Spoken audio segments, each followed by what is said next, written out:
Hey guys, this is Jean Claude, and today's deck opening is going to be for Keith Philliben. Good luck to you. May you see something incredible.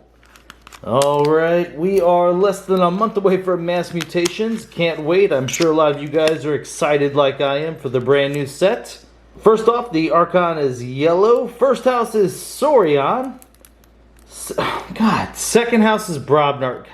See, this is why I can't wait to get into Mass Mutations, because we have Brobnar still in this set and it just hasn't been the best. Although, to be fair, this box and the last box hasn't been too bad for the Brobnar. Maybe finally the algorithm got rid of all the horrible Brobnar decks and the only place it could go was up from there. So, alright, last house was Untamed.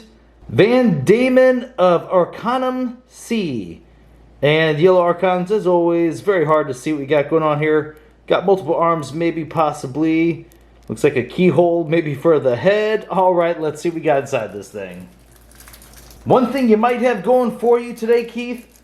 Joker41 always says that the absolute best Brobnar lists happen to have Untamed in them, and your deck has both of those. So we're going to put his theory to the test right here, right now. Alright, starting off with Untamed, it's the Feathered Shaman. 2-power elusive, fight, reap, ward each of the Feathered Shaman's neighbors. Okay, that will go good with big Brobnar creatures. Same as this card, Instrument of Silence, it's an upgrade. This creature gains skirmish and fight, gain an amber. Fog Bank, amber whenever you play it, your opponent cannot use creatures to fight on their next turn. Fangtooth Cavern. Okay, getting rid of smaller creatures, Brobnar being bigger, I could see that. It's an artifact, amber whenever you play it. At the end of your turn, destroy the least powerful creature. Unnatural Selection, amber whenever you play it. Choose 3 friendly creatures and 3 enemy creatures. Destroy each other creature. Tanta Delin, 9 power, only deals 2 damage when fighting. Fight, discard a random card from your opponent's archives. Regrowth, amber whenever you play it. Return a creature from your discard pile to your hand. Key Charge, lose an amber. If you do, you may forge key at current cost. Great card. Imprinted Marmook, 3 power, elusive. Your keys cost 1 less amber. Ghost Hawk, 2 power, deploy. Play, you may reap with each neighboring creature 1 at a time. Cauldron Boil, not great with Brobnar, amber whenever you play it, deal damage to each creature equal to the amount of damage on that creature. Bramblelink's 3-power Skirmish, if you have used a creature to reap this turn, it enters play ready.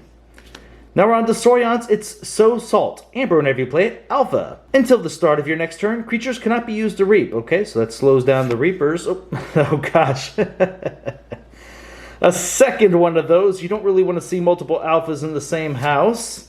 Oh, this is a great card, Imperial Road, it's an artifact. Omni, play a Saurian creature, that creature enters play stunned. I am an absolute huge fan of this card. Anytime you call another house, if you have a Saurian creature in your hand, use this effect. Put in play, sure it enters play stunned. It seems like that's a negative, but guess what? Whenever you go to play Saurians, you can use that creature, right? Getting rid of the stun, which makes it exhausted. It's exactly as if you had played it then, but the difference is you're able to cycle through your deck faster and see more cards. And the other plus is this, if it just so happens these Saurian creatures have play effects, you can use them on, say, like a Brobnar turn. Like, let's say you have Tricerian Legionary in here, play, give a creature ward. You can get that play effect on a Brobnar turn. Think about that, that's great.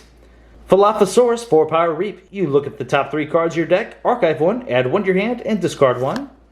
Exile, amber whenever you play it. Give control of a friendly creature to your opponent. Tribute, amber whenever you play it. The most powerful friendly creature captures 2 amber. You may exalt that creature to repeat the preceding effect. Okay, pretty good with the exile. Take all of your opponent's amber, put it onto 1 creature. Maybe even fight with that creature, putting it down to really low health, and then being able to kill it with either damage or, oh gosh, there's a second tribute in here, or just one of your smaller creatures. That's crazy. Senator Shrix, 4-power, 1 armor. You may spend amber on it as if it were in your pool. Play reap, you may exalt Senator Shrix. Okay, now you have another target for the tribute. Use your opponent's amber to pay for your own keys. That's sweet. Give us some protection for that guy. Quester Jarda, 3-power elusive. Reap, you may exalt it. If you do, gain an amber. A second one of those. Praefectus Ludo, 5-power. Each other friendly creature gains destroyed. Move each amber from this creature to the common supply. Okay, that's good. Axiom of Grisk. Ward a creature, destroy each creature with no amber on it, gain 2 chains. Wait a minute, that's usually the last Saurian card. Okay, did we have... Okay, Falaphosaurus, I guess... Wow, we didn't have any bigger Saurian creatures, and the only real amber protection was the Praefectus Ludo. Oh gosh, 2 decks in a row with NARP? It's the Mega one, though. That's so funny. 2 decks in a row with the Mega NARP. Narp's Brew, Amber whenever you play it. Give a creature 2+1 power counters. Well, I hope you get Power Fire as well. There's the Mega Narp, 10 power, 1 armor. His neighbors cannot reap. Oh, a leader. Kolak Stonefather, 6 power. If he's in the center of your battle line, each friendly creature gains skirmish. I like this quite a bit. I know a lot of people say he's the weakest leader, but honestly, when it comes to Brobnar, we really couldn't have seen a better effect. Keeping those Brobnar creatures on the board, you want to fight with them anyway, not letting them take any damage thanks to that skirmish, that's really strong. Flame Wake Shaman, 4 power. Play, deal 2 damage to a creature. A second one of those. Warrior's Refrain, Amber whenever you play it, stun each creature with power 3 or lower. Stiltkin, 2 power skirmish. After a giant creature is played adjacent to it, ready and fight with Stiltkin. Good lord. Oh, and of course, a regular Narp. Why would we not have a regular Narp in here? 8 power, 1 armor, and its neighbors cannot reap. Wow. Okay, Groke, 5 power fight. Your opponent loses an amber. That goes pretty well with that leader. Barn Raising, for the remainder of the turn, your opponent loses an amber each time a friendly creature fights. A second one of those. And the final card of the deck is Volcano. Deal 4 damage to each creature, gain 2 chains. Ooh, boy. Yeah, I don't know about this thing. That is just crazy. I feel like we had too much anti-synergy between the Brobnar and the Untamed. Let's see what sort of amber we have in this deck. Not going to be much in Brobnar. 2, count them 2. There was quite a few, well, not quite a few creatures rather in Saurian, but Saurian creatures are overall smaller. Okay, let's see here. Okay. And in Untamed, okay. Kind of weird, we have a lot of controlling cards in here, but we don't have great support cards for a controlling deck. I mean, the Unnatural Selection, the Volcano, Fangtooth Cavern, Cauldron Boil, even combination with the Volcano. That could be pretty good, but unfortunately a lot of our amber control is going to be focused on the creatures, and we don't want to just be eliminating our board. Okay, let's look at the amber though. So we have 1, 2, 3, 4, 5, 6, 7, 8, 9, 10, 11, 12, 13. Okay, 13 is a little bit low. Let's bring up the amber control. So Salt. It prevents us from reaping, but it stops our opponent as well. Exile, like we said before, taking that tribute creature and putting the amber on our opponent's side where we're then going to hopefully get it off of that. Barn Raisings, questionable. I guess we had a decent amount of Brobnar creatures. Yeah, actually, that wasn't too bad. Perfectus Ludo protecting, but we won't pull it up with amber control. Let's see. Oh, dang it. Ghost Hawk should have went up with amber. So we'll call that 15. That's not too bad. Makes that key charge a little bit better because you can potentially get 2 amber just off the Ghost Hawk. So you could have been at 5 amber, then use the key charge to forge a key.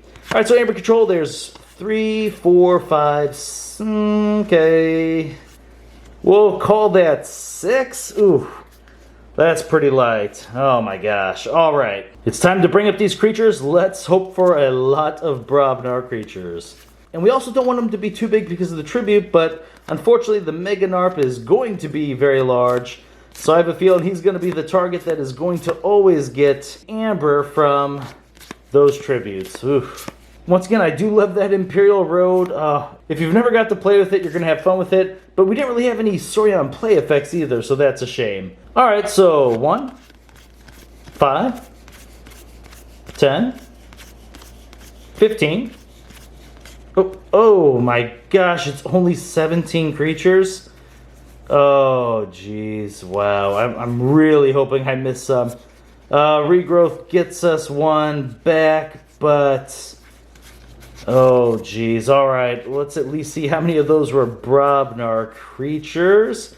1, 2, 3, 4, 5, 6, 7. Okay. At least it's on the plus side. More than half of them are Brobnar creatures.